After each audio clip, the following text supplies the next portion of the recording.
And welcome back to Moving Conversations. I'm Brian Ritchie. Joining me as always is Nora St. John. Good morning, Nora. How are you this morning? Very well. I was up early this morning and Hmm. it's just finally getting cool here. This is California.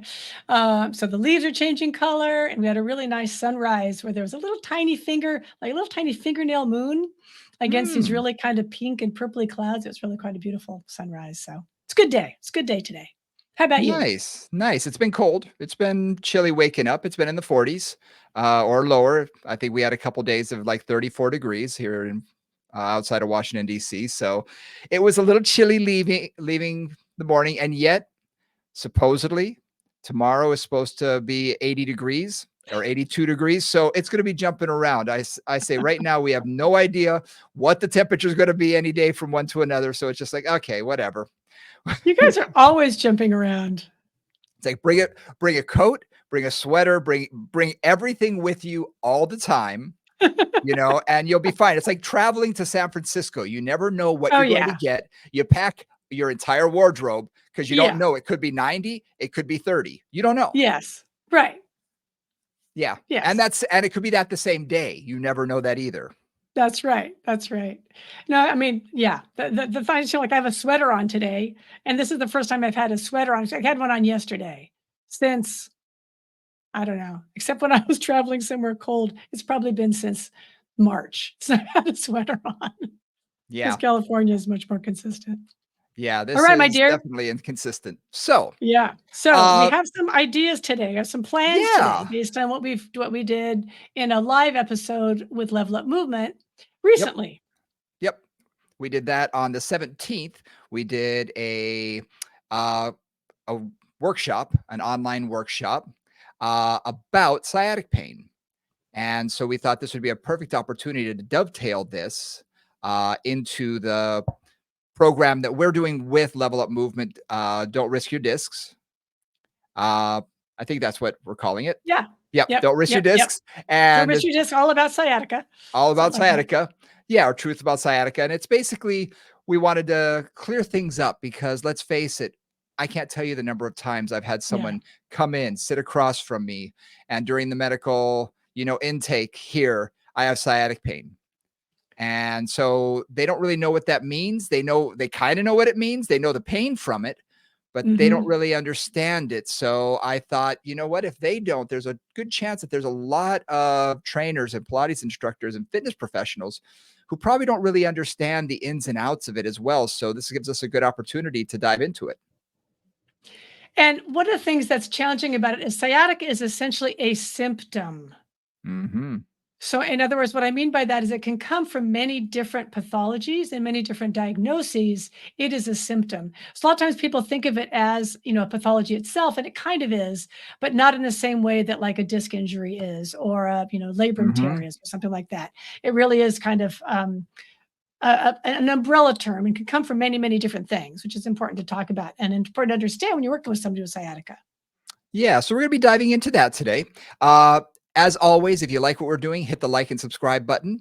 And especially if you hit the subscribe button every Tuesday, it's going to be automatically in your feed right when you wake up in the morning. So you can listen to us on your drive to work or wherever you choose to listen to us, at the gym, wherever. Also, check out the YouTube channel. It's under Brian Ritchie, where you can see us. Basically in high definition, which is scary as heck, but you can see us. And a lot of times we're going to show things like right now, I've got skeletal model in my hand and we're able to show some things. So not safe to do while you're driving to watch us. However, if you get to your office, you jot down roughly where it is, we can demonstrate some things to you that we can't do on audio. So that gives us that opportunity. And check us out on Instagram, Moving Convos. We have our Anatom Minis as well as our Moving Conversations video versions, where we show a little bit of everything from anatomy lessons to movement exercises based on what we're doing that week. So check us out there. All right. Now that that's out of the way, let us dive into sciatica. So, to begin with, what is sciatica? So, sciatica is at its very basic level an impingement Mhm. or injury to the sciatic nerve. Yep. Okay? Yep. And the sciatic nerve is a little complicated. So Mhm. let's just go through that. The sciatic nerve is interesting because It actually, there are 5 branches, 5 nerve roots that come out of L4, L5, S1, S2, and S3. Yep. So Brian's got a skeleton up on the, just like the lumbar and sacrum up. And you can see how there's little nerve roots coming out of L4, L5, and then S1, S2, and S3.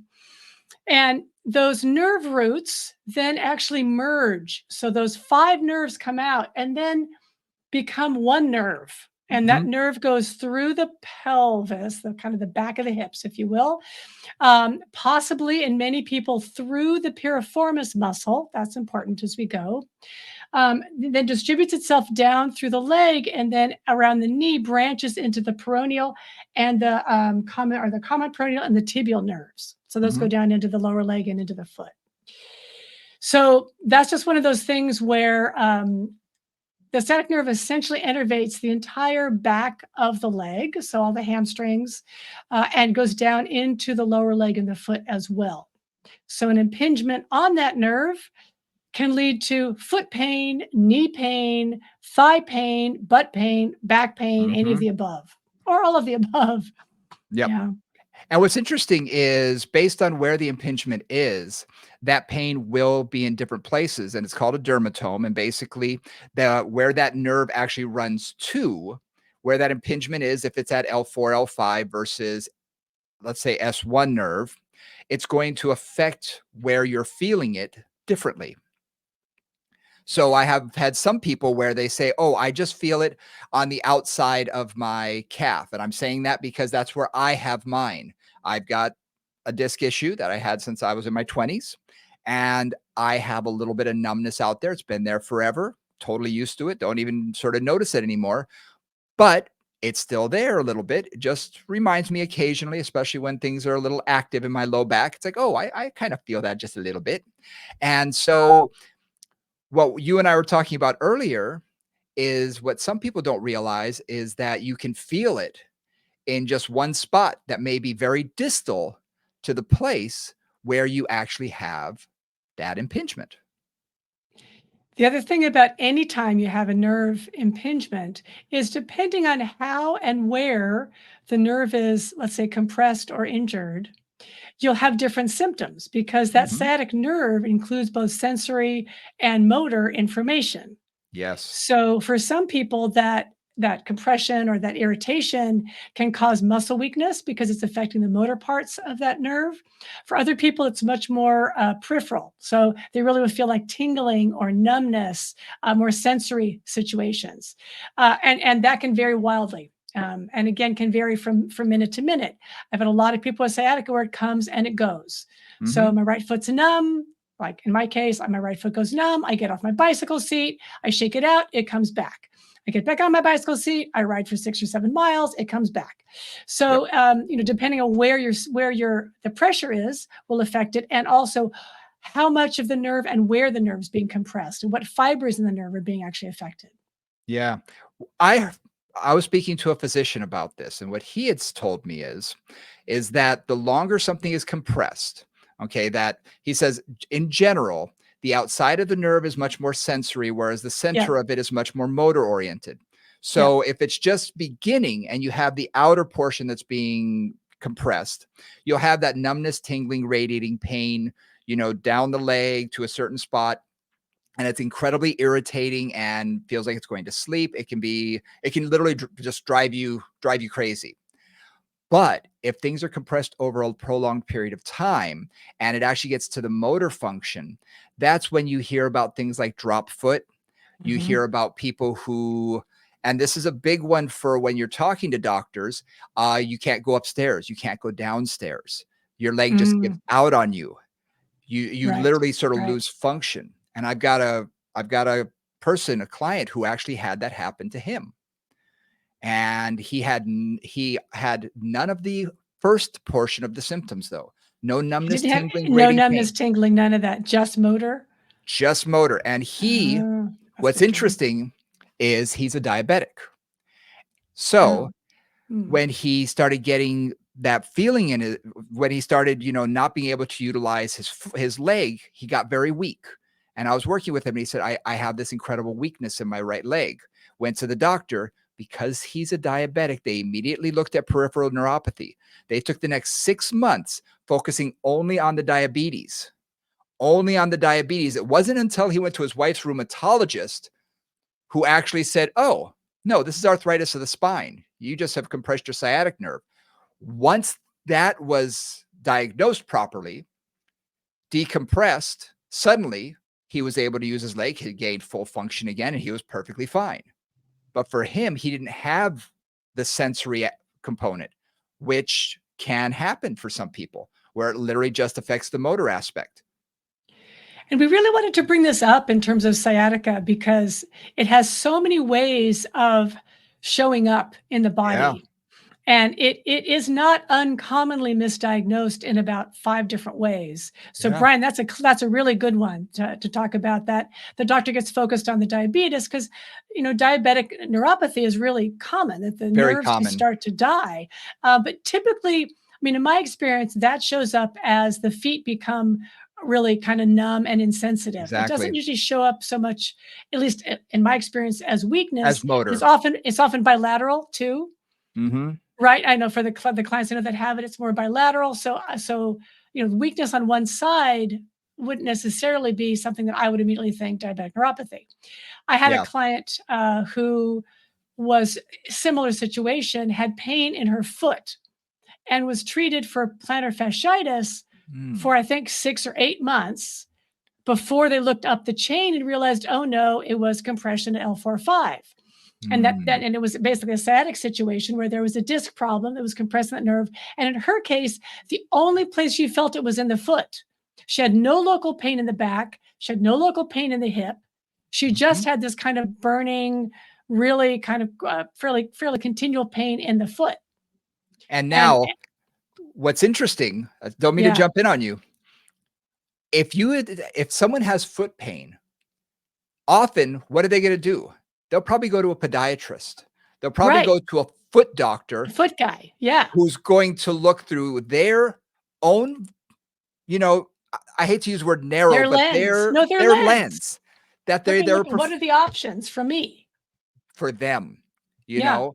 know? I often say, you can go to someone for a pain in your neck, and if you go to the podiatrist, he's gonna say, "You've got something wrong with your foot," Right.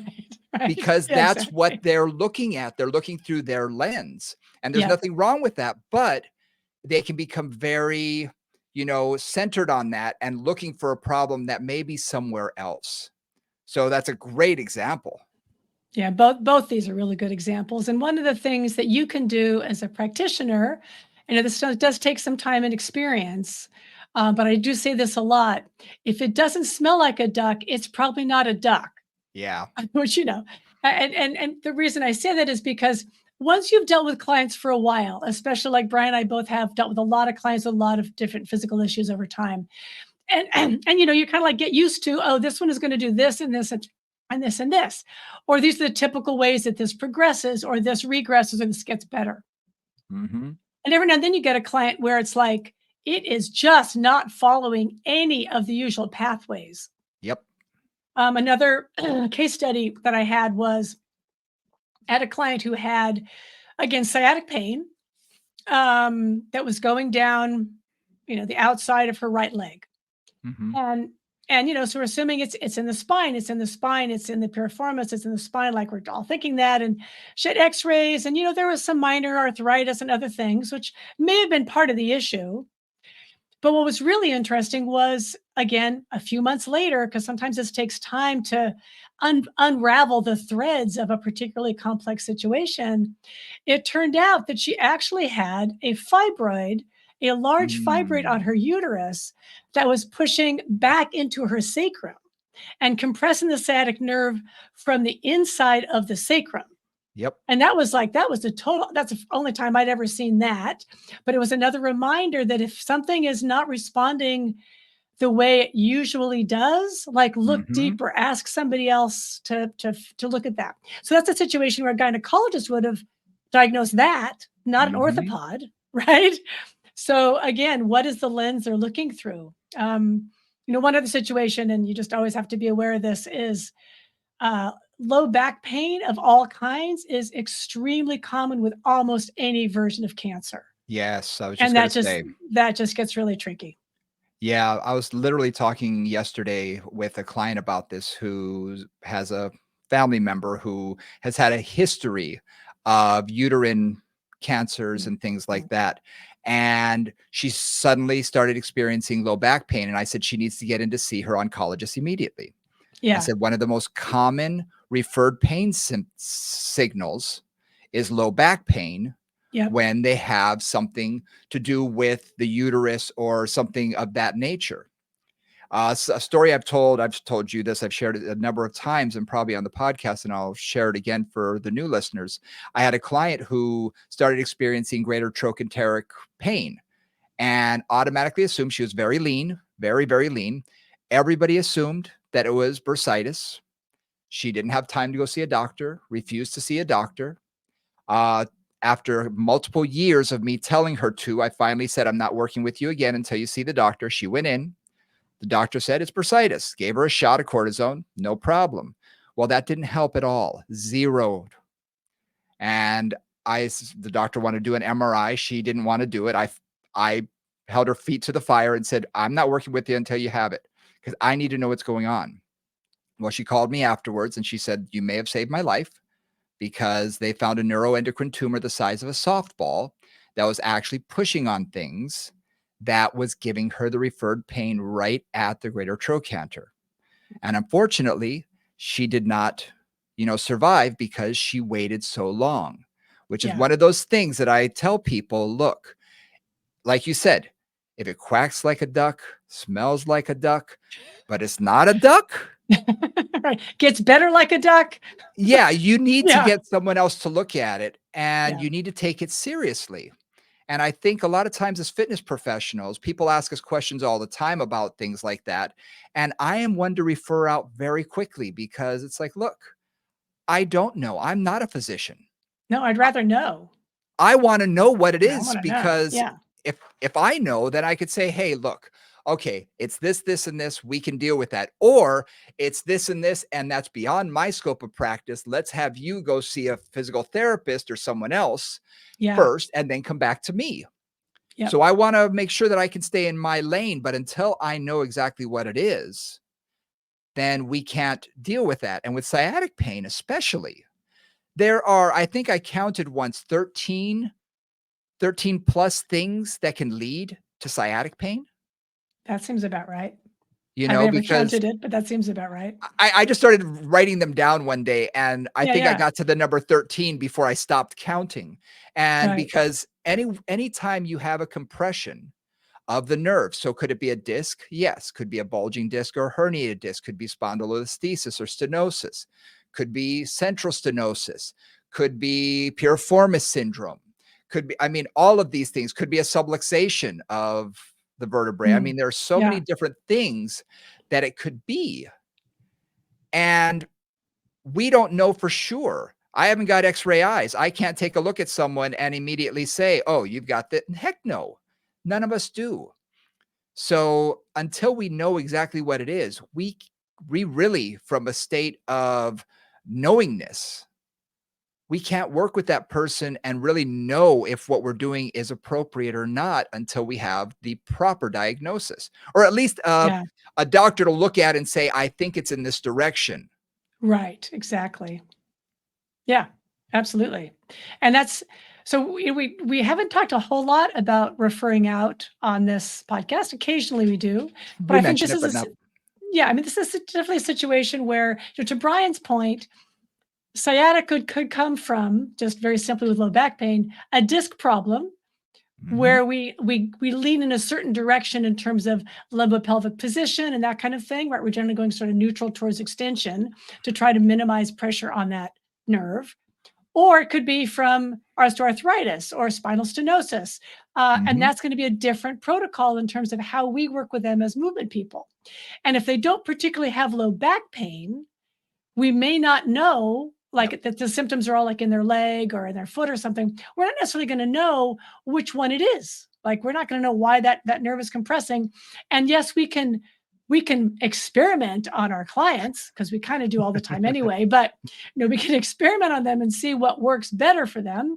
And we're going to Yeah, do a little bit of that anyway, but having a better diagnosis is certainly helpful.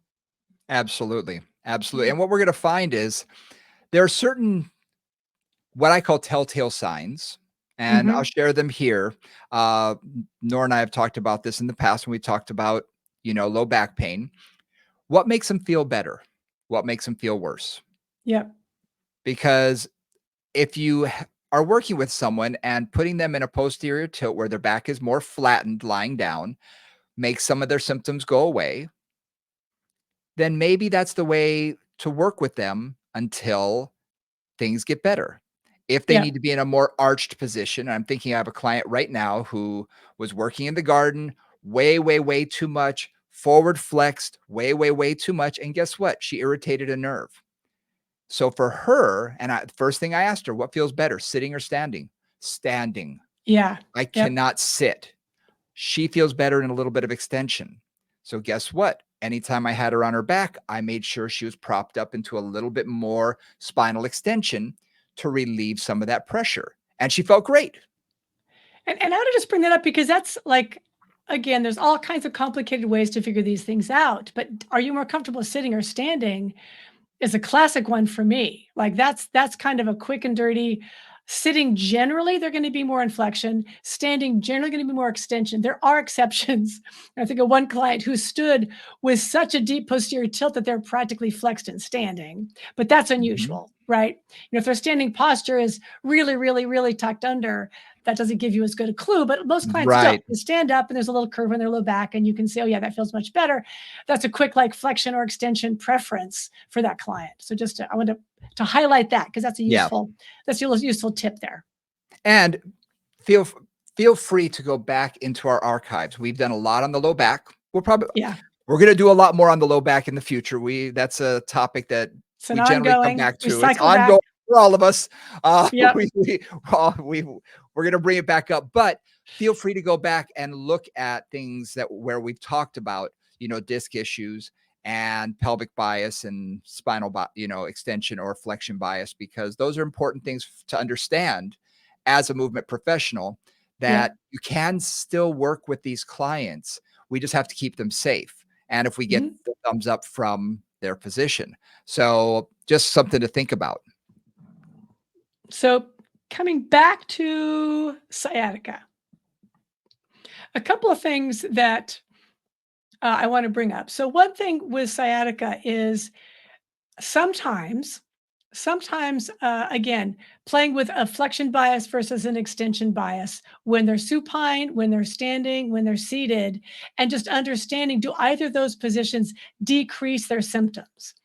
Now, Yep. there's a whole series of exercise techniques called the McKenzie method, which is really about like moving the spine in different directions to push the spinal disc away from the nerves essentially and decrease that pressure on the nerves. Yep. Great work.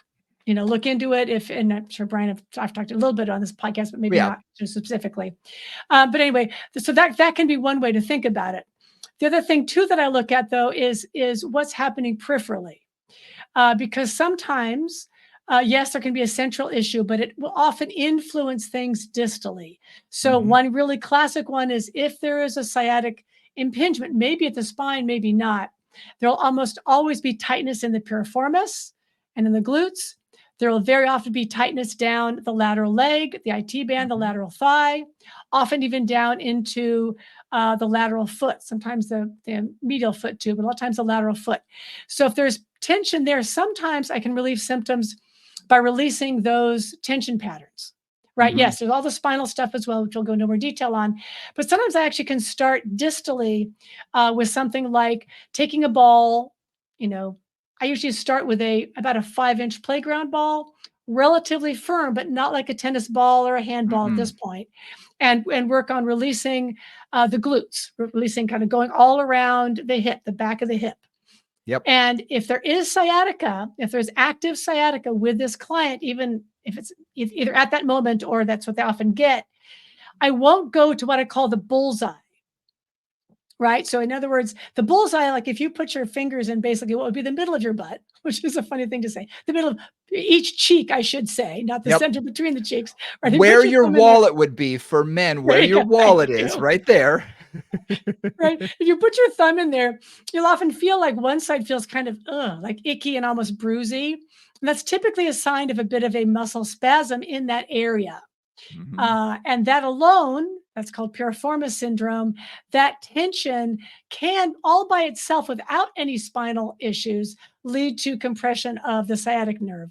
Or even if there is issues coming on in the spine, a lot of times the pain is happening because of that tension. So I Yep. just take a ball and I kind of release all around that area. And I don't necessarily, again, go into the middle to the bullseye. I'll just work around it, see if that eases things up, slowly work my way towards the middle, but not generally put pressure on the middle unless they're asymptomatic at that time. Right, That makes right. sense. Yeah. And that makes a lot of sense. I use a ball as well. Mine's a little bit smaller, but I highly recommend one that has some give to it, okay? Yep. You And don't the want reason hard. no. Too many people feel that harder is better, and in this sense, it is not. You want something that's gonna be a little diffuse. However, a foam roller, a soft foam roller, almost is too diffuse. It doesn't Right. I It find that covers it a doesn't big work as broad much. area. And you kind of want it like an area like this, not an area like this, right? A round Exactly. area, not a long area, if you want to think about it that way. Exactly, exactly. Now, let's talk a little bit about piriformis syndrome. There's 2 different ways to think about piriformis syndrome. The classic medical diagnosis of piriformis syndrome is when the sciatic nerve runs through the piriformis muscle, and that is between anywhere from 10 to 15% of society, they say. Now, I don't know who did the study, but that's roughly what I've heard. Could be more, could be less, who knows? Yeah, I've heard lots of different versions on that. So Lots we'll of go with different that for the versions. moment. Yeah. So, yeah, so I'm just saying that's what I've heard the most is between those numbers. So that's what I say. And what it is doesn't matter. If you've got it, you've got it. It doesn't matter what anybody else has. But releasing, like you said, on the hot spot, I call it the hot spot, right there on the piriformis where the sciatic nerve is angry. If they have that version of piriformis syndrome where it's going through, it's only going to make things worse. It's going to tick it off. However, even if it's asymptomatic for the most part, it can anger it. Whereas I find that those that don't have that version, that just have an overactive piriformis, where the piriformis is inflamed and that's pushing on the sciatic nerve, that one can get a lot of relief Hmm. from the ball release. I mean, a lot of relief. And usually within a session or two, they are already feeling a whole lot better. I had a classic case of this where I had a gal who was a runner, quite a serious runner, and she was upping her mileage. Mm, So she basically was upping her mileage. And one day she came in and it was like, I have, burning pain down my leg, tingling, like kind of shooting pains from her hip down. And I'm like, oh, I hope this isn't a back problem. mhm. Um, and again, I'm a manual therapist as well. So I was poking around in her hips and was like, oh, her piriformis was on fire. I could barely put A rock. anything. Yeah, it was a rock, and it was also like it took the pressure of, 2 feathers, and she's like, "Ah, that really feels funky." So, we did some release work on that, and I taught her how to use the Mhm. ball gently, and I told her because I knew she was a super type A, I said, "You will do this for no more than 5 minutes." Right? Because I've also Yep. had clients who, if 5 minutes is good, 45 minutes is better, and they come in, they're like, "Why is my butt bruised?" It's like, "Because you did it for 45 minutes." Like, come on. Right, and really with any kind of myofascial release like that, you're just looking for a release. You Mhm. just want it to ease up. So if you start with like an 8 or a 9 in terms of discomfort, if it comes down to a 6, a 5, a 4, and maybe Yeah. it's sticking at a 4, step away. That's all you're gonna get today, Yep. right? Because it is a neurological stimulation that you're really getting from that. You're just getting the nerves to go, "Oh, I can relax. Okay." And they Yep. relaxed over, they relax too. You're not That changing type the A tissue really. Yeah. that type A is also the type that is going to say, if this softball is good, then a lacrosse ball must be better, Uh-huh, because yep. I've had that person as well. that came in and suddenly their piriformis is so angry and their sciatic nerve is on fire. And Yeah. I say, "What'd you do?" "Well, I was just doing the release work you taught me." Uh-huh. And it took a little while to really talk it through and say, "Now wait a minute, you were using a what?" "A Right. lacrosse ball, Uh-huh. and you're Uh-huh. 175 pounds and you're Uh-huh. leaning all your body weight on the ground on a lacrosse ball, which is hard and the size of less than a dime where it's actually hitting your sciatic nerve and you were grinding on it for how long? 10 minutes? 15 minutes?" Yeah, no An wonder it's entire angry. episode of your favorite show? Exactly. Right, right, like, "Oh, yeah, no, I was binging something, so I just, I was kinda doing that for most of an episode." It's like, "Are you kidding me?" Yep. So, yes, yeah, you have to tell them with some of your clients, you have to tell them to do things. With some of your clients, you have to tell them not to do things. Now, I'm also going to throw something out there. Yeah. This I do. Uh, a lot of times with that larger ball, I'll do this on the floor or on a mat table with a client. However, when I travel, I carry a soft T-ball. It's you can get these at sporting goods stores. They're soft in that they have some compression to them, and they're a T-ball sort of thing. Uh, So and T-ball is like softball size? I'm an idiot. no, it's actually small. It's a smaller than a baseball. It's a little smaller than a baseball. Okay, kind of between a baseball and a tennis ball? Yes, exactly. Okay, But alright, it's just made of rubber, but it's soft, it's okay, compressible. It's got it, compressible. got It's it. basically a T-ball trainer, and I Uh-huh. found this when my kids were playing T-ball, and I found that it was great to do it against a wall. Yeah. Yep, yep. So I can take this with me, and while waiting to get on a plane, I put it up against the wall, and I just sort of get in there, and I do have a couple of clients who are on the larger side, and it's a way too much weight even on the larger ball to do it on the ground. However, they can either use the larger ball or one of these balls, and even a tennis ball can work because you're not putting your whole body weight on it. So the fact that Mhm. it's a little bit firmer, you can really adjust how much weight you're putting on it by how much you lean against the wall. You really can get in there and they can adjust the amount of pressure that they're putting on it. And I can't tell you when I do it before flights, I always get the frequent flyers around me to look at me and say, "What are you doing?" And I say, "Oh, Uh-huh. I'm really releasing my glutes so that it doesn't hurt on the plane." She says, "Oh, where'd you get that ball? Show me what you're doing." Uh-huh. So Exactly. anybody who's traveled a lot like us knows sitting on your butt for long periods of time is not good for you. That's right. So so I've decided I started doing this and it works wonders. And I've done it when long drives. I'll stop at someplace, convenience store or something. I'll go to the restroom, or I'll do it on a door or not of the car, but on a door, outside a building, whatever. And just lean up against it. And it gives me some temporary relief. It's like, oh, okay, I feel better. And then I can get back in the car and no problems. That's when I things are angry. I also like that because for many of my clients who have other issues, like I think about a lot of clients, if they've got really serious pain, like it's hard for them to get down up and down off the Yeah, floor, it right? is. That just isn't gonna happen. Yep. Another way that I manage that is have them do it in bed. Yeah. So they have a soft surface under them, right? And Mhm. that also kind of softens up the ball. Like if they can't get down up and down off Mhm. the ground, and the only thing they have to lie on at home that's at all stable is the bed, I'll have them do it Yep. in the bed. Again, that gives them that little extra bit of cushion if they can't quite take full stress on it.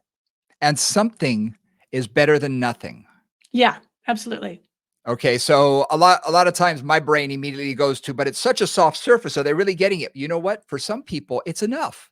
Exactly. You're trying to take the edge off. This is not a magic wand, this isn't Harry Potter Yeah. where I can, say some magic words and it's going to suddenly be healed. That's not what we do. We're taking the edge off, and sometimes just by doing that can get them through the day. Yeah, absolutely. And I have one client who I taught how to do this, and he said, "You know what works for me?" Because he had to drive a lot.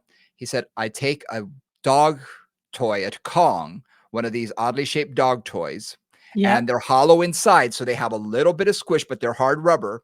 He says, "I sit on it in the car." He said, "I Yeah. can just wedge it into that piriformis on my hip. and just Yep. hold it there while I'm driving. I put the cruise control on. I can just hold it there for 30 seconds, ease off for 30 seconds, put it on for 30 seconds. And again, I like 30 seconds. I think that's a good rule because it's a Yeah. hit it and quit it sort of thing. You just want to touch Yep. and go. Yep. And he said, I can do that Nice. 4 or 5 times, then put it down. And he said, it gives me immediate relief. And I'm like, hey, if that works for you, use it, keep it in the car, go for it. Awesome. Yep. Love it. Again, one other thing to get back to kind of the root of the issue. If I do have a client who, this is getting back to some of the McKenzie stuff. So one of the theories here too is if there is sciatic pressure coming from the lumbar spine, typically L4, L5, or L5S1, those are the usual spots, then sometimes, right, the disc is pushing back into the nerve. And in order to get the disc to pull away from the nerve or to move forward, essentially, right? Brian's got a good model up here, just looking at a little disc and 2 vertebra, right? If I'm going into flexion, I'm going to squish that disc towards my spinal cord, which is in the back of my body. If I'm in extension, then I actually am pushing that disc forward, away, ideally away from the nerve roots. So something that has worked for me, I would say it's worked occasionally, like magic. Okay, so this is one of those things like always worth trying because you might have that magic moment. Right, I had a May client who work. had, yep, exactly. Just sciatica. She'd had it for a while. I just laid her down on her stomach. We just were prone. I just said, just go prone, hands underneath your forehead, and just relax there, and just let your back move into extension. Mm, And in her case, she had fairly immediate relief. And what that means is that the pain centralized, moved out of her leg, like she felt it receding from her foot, receding from her calf, kind of moving up towards her spine. And that was her trick. Now, mhm, that's how McKenzie is supposed to work. It is not always that magic, but in her case, it was absolutely that magic. So then we that's how we discovered, like, okay, for her, extension's clearly the bomb. And now she had a tool that she could use to decrease her symptoms when they were even active mhm. or to Yeah, minimize them. So she was, sitting all day at her job. She would get up every now and then and just either lie down or go against the wall and do kind of like a little wall push up and allowing the back to move into extension, or go into all fours and take a little cat cow, letting the back go into extension. yep. And that allowed her again to manage the symptoms while the disc was healing, and while that nerve was actually learning to calm down. Mhm, Because discs do heal. That's the other thing that's important about that, right? They're not always going to be that same shape that's causing irritation. They shrink over time, they decrease their volume over time, they change, their position over time. yeah, yeah. It's important when you find those go-to moves, those go-to maneuvers, and for some people, it is the ball in the butt, and for other people, it Yep. is lying on their stomach and maybe coming up on their elbows, so they're going into a little Yep. bit of spinal extension, Yep. or, hands on the wall and leaning the hips forward toward the wall, going into that extension. Those things, when you find what that can provide you with near immediate relief, that's their go-to, Yep. and I tell people, "You've got that now." Yeah. You've got that. For one of my clients, believe it or not, it's the seven-way hip that I do with for Yes. him. I was about to get into that. Because for him to get the piriformis working properly on both sides, getting Mhm. it balanced, to get the hip abductors working, and he does it before he plays golf. When his back is bugging him, he starts doing it, and it is immediate for him. And I say, "That's your go-to." It's not everybody's. I had a physical therapist once told me, "You know what I'm looking for? I'm looking for the magic exercise. Yeah. That one Yeah. exercise that cures Exactly. everybody." The Yep. problem is everybody's magic exercise is unique to them. Yeah, I'm looking for the magic exercise that cures that person, right? Yeah, So I can that's like, all we're okay, looking for. that's what you got. Like for some clients, it's a piriformis stretch. Absolutely. Oh, Right, I have yes. some clients who put their foot up on the ladder barrel or put their foot forward to do like a little Mhm. pigeon posey kind of thing in yoga, or even Yep, just a form four where we cross one ankle over the opposite thigh and pull the leg in. And sometimes that is the magic because that, yep, again, now for some people that's going to put pressure on that sciatic nerve because it's actually tensioning and kind of pushing pressure into that piriformis. For other people, it's like magic. Yep. So that may work. And I love the fact that you brought the 7-week hip, because I was just about to say, very often the longer term solution, yes, there's certainly some of the low back solutions, which we've talked about a lot, but a lot of times it's balancing the hip. Yeah. Are you externally rotated on that side? Are your external rotators tighter on that side? Yep. Do you stand on that hip? Is that your dominant leg? Do you have better abduction on that side or worse abduction on that side? So Mm-hmm. looking at abduction strength, looking at adduction strength, looking at external rotation, internal rotation, strength and balance. All those things can make a huge difference. Also, Huge one other thing difference. I work on a lot is the QL, the quadratus lumborum, Mm-hmm. and creating kind of mobility and or strength, depending in that, with any kind of side bending issues in Pilates. A lot of our mermaid exercises are going to get to that, those side sit-ups or Mm-hmm. little mermaid stretching. Those can also be really, really helpful and effective, or irritating, right? It's always like, I find all these exercises can go one way or the other. And so Mm-hmm. with anybody with sciatica, I've got to ask, like, how does that feel? How does that feel? Mm-hmm. And then not just how are you today, but how are you the day after and the day after that, right? Give them a Absolutely. chance. And that's where it comes back to understanding what the true diagnosis is. Because as we were talking about the McKenzie exercises, that's if there's a disc issue. They need to be Yes, more in that extension. However, if it's something where they need to be in more flexion position and extension's the wrong thing for them, well, guess what? Doing the McKenzie exercises can be an irritant. exactly. It'll be exactly the So, wrong thing. oh yeah. So Yeah. sometimes you really need to experiment and when you find the thing that works for them, hone in on that. Look at what is it about this that's helping. Like I said, for that one client, it's the exercises. It balances out the hips right to left. It gets everything firmed up and everything's happy. For other clients, it's more release work. For other clients, it's positional. Right. When Good. when you find that, you can experiment in those positions and with that and expand on that. And that's where I find the most success comes from. Absolutely. And a lot of that too is really encouraging your clients to use that tool. Mhm. I've got some clients who you teach them the magic, but they don't really want to actually do the magic. They're just happy to do it when they're with you. So Yep. then they go through a whole week of pain and they come back to you and it's like, oh, that feels so better. Much better. It's like, you can do this at home. Like, really, what I'm teaching you is not that complicated. You can do this at home. And I've often had to really encourage clients to do Mhm. that, or give them, just do this once a day. And when is the best time for you? First thing in the morning, last thing at night, middle of the day, whatever it is. Like, we actually have to talk through the strategy of when they are going to put this into their schedule. How are they going to Absolutely. do that? I have a client right now who has a lot of things going on. And yesterday we went through her exercises because she says, look, if I don't do the exercises, she says she could be comatose. She has a lot of things, like Mm. I say, going on, and she literally can be bedridden Ugh. and it can last for days. But when she does her exercises, she can keep her pain days, she calls them, at a minimum. And it Mhm, takes it from like an 8 down to a 4. Or she mhm. has 1 or 2 days a week pain free, which is incredible for her. That is this what I'm supposed to feel like? This is incredible. Right. But she's afraid not to do the exercises. So she's one of those that she knows how important those exercises are. And she said, it takes me Yeah. 45 minutes. So I have to give myself 45 minutes every single day to do these exercises. But if it gives her pain relief, then guess And what? that much pain She relief. does it. She does Yeah. it. And Yeah. it's so important. And I tell her, look, you got to do it.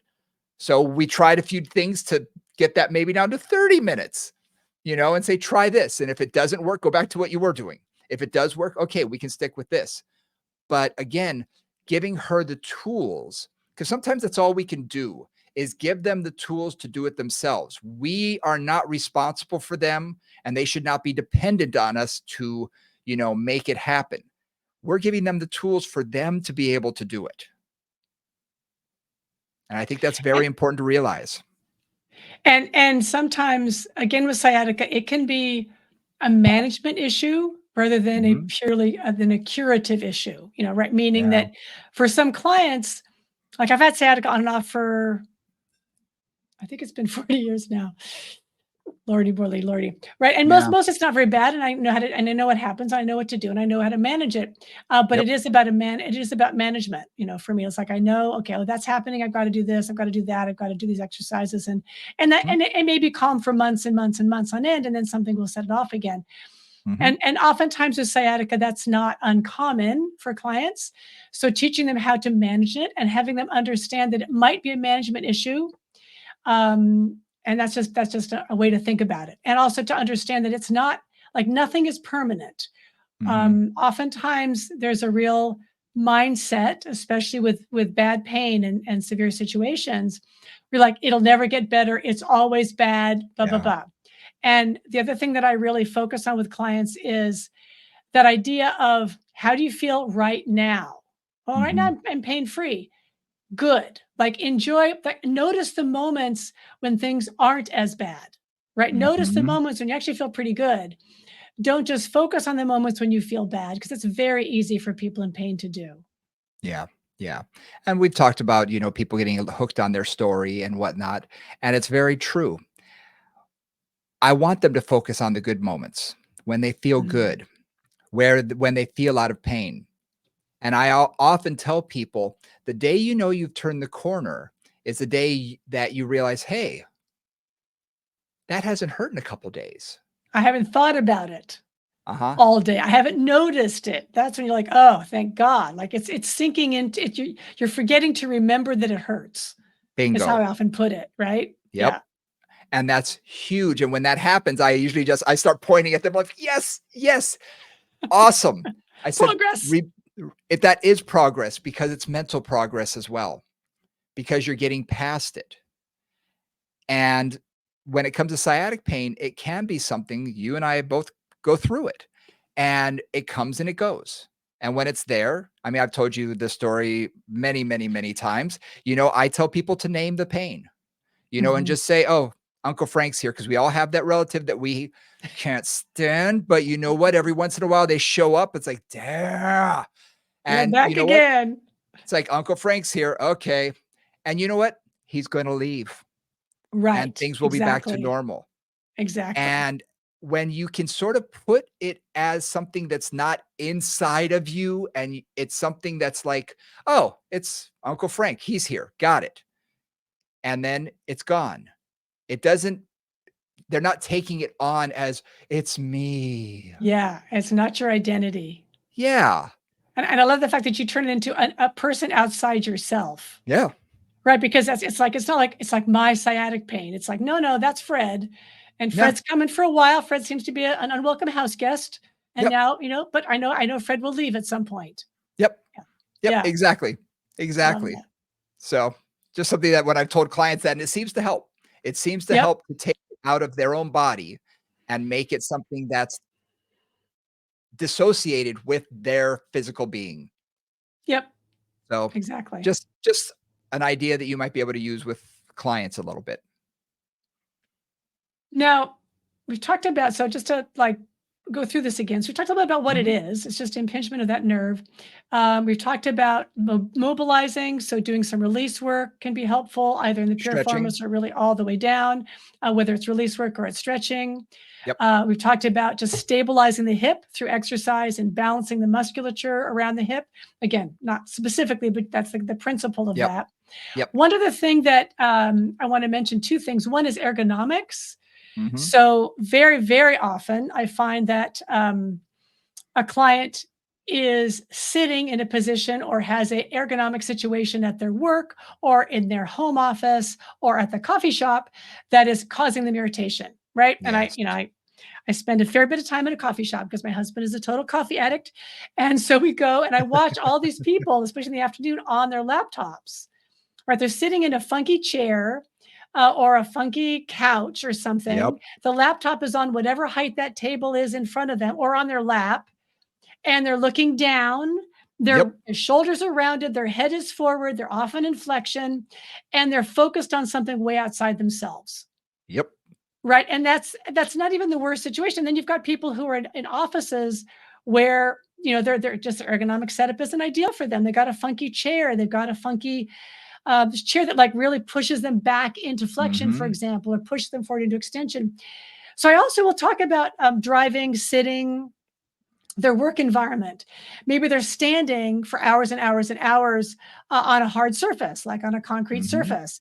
Maybe they need better shoes. So I also take a little bit of that external route too of let's see if we can give you, a lumbar roll under your low back when you're in your car or sitting on the tennis ball, as you have a client Mhm. do, or putting a roll behind your back or, whatever. So thinking about ergonomics. And then the other thing I want to bring up was if somebody has had a nerve impingement for a period of time, it's not uncommon that that area will be weaker.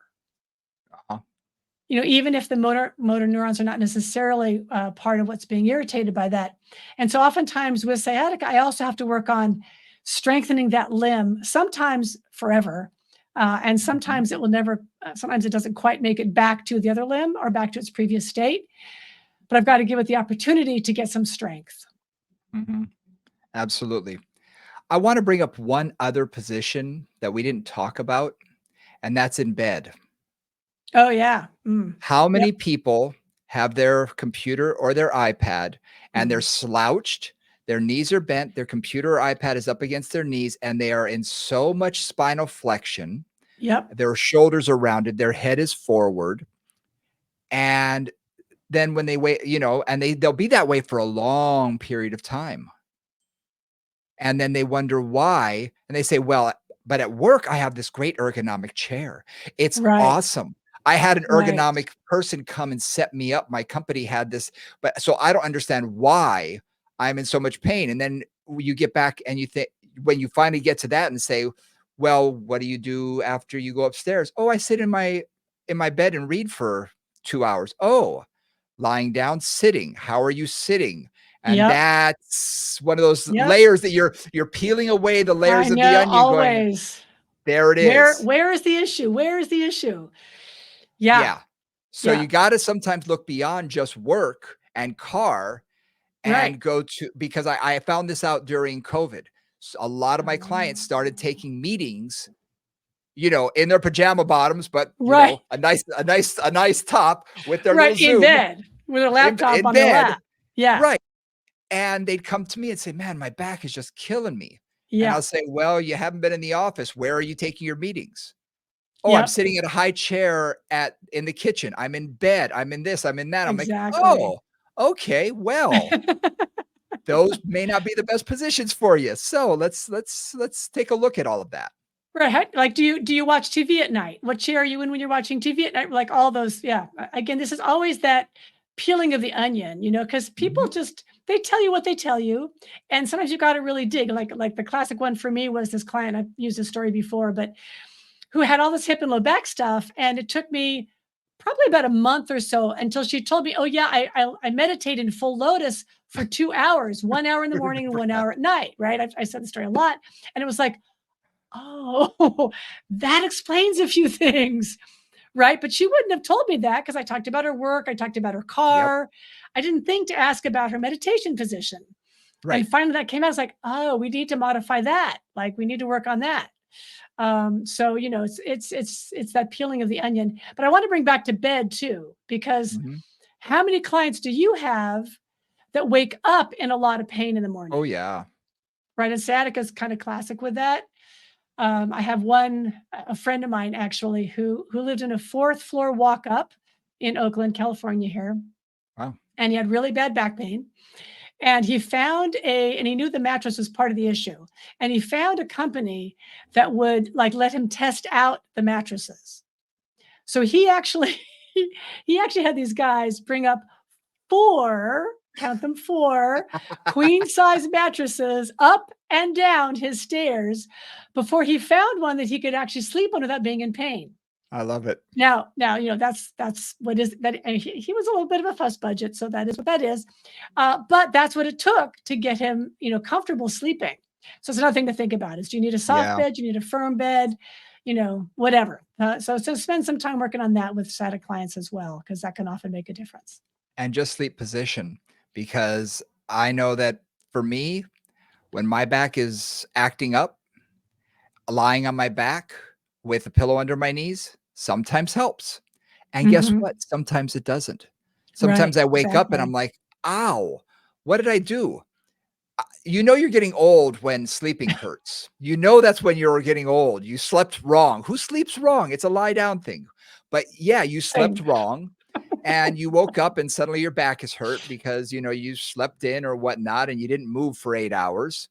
And I know that I sleep on if I sleep on my right side, things feel better in the morning and I put a pillow between my legs. So I have found out what works best for me. And some people say, well, you can't train yourself to sleep. You know what? You can. And I am proof. I taught myself at one period of time. My wife calls this the dead pose because I taught myself to lie perfectly flat on my back with my arms on my chest. And I would Oh fall my asleep that god. way and stay that way the whole night. And she said, how do you not move? And it's because at one point, the pain was so severe that I couldn't move. Right, right, right, right. Anytime I moved, it hurt. So I taught myself, stay still. So it's not ideal, no. I've had other clients who find that if they sleep on their right side, it's great. Their left side hurts. So you know what they did? They bought a t-shirt that has a pocket. They put it on backwards and they put a tennis ball in that pocket. So guess what? If they roll over, they lay on the tennis ball and it doesn't feel good and they go right back on the right side. I was like, that's genius. And I use that for stomach sleepers. Right, with Yes. my cervical clients, right, where they're stomach sleepers and their heads always turn to the right or the left, which is often irritating on the neck over time. And the same thing, but this time the pocket's in front, and they sew the tennis Yep. ball in the pocket in front. So every time they're on their stomach, it's like ow, and they move away from it. Aversion Exactly. therapy in both cases. It works. It worked. And when a client told me that, I said, that's genius. I wish I had Yeah, thought of it. It's yeah, genius. So finding what position works best for them and let them be a little investigative, not only with, I mean, I have a yeah, sleep number bed and I got that on purpose because I had a doctor tell me, you know what? Your back may respond well to firm. It may respond well to soft. It may respond well to one tonight and a different one tomorrow. He said, so this way you can adjust it. And you know what? I find that that works for me. I'm not saying it works for everybody. For me, it actually works. I find that when I travel, sometimes some of the beds are incredible and other times the beds are horrific. yeah, You never know yeah, what you're going to get. yeah, You never know what you're going to get, but finding what position and maybe a pillow between your legs or what I call a huggy pillow, which allows you to open up a little bit more and you're not so collapsed on one side and rotated.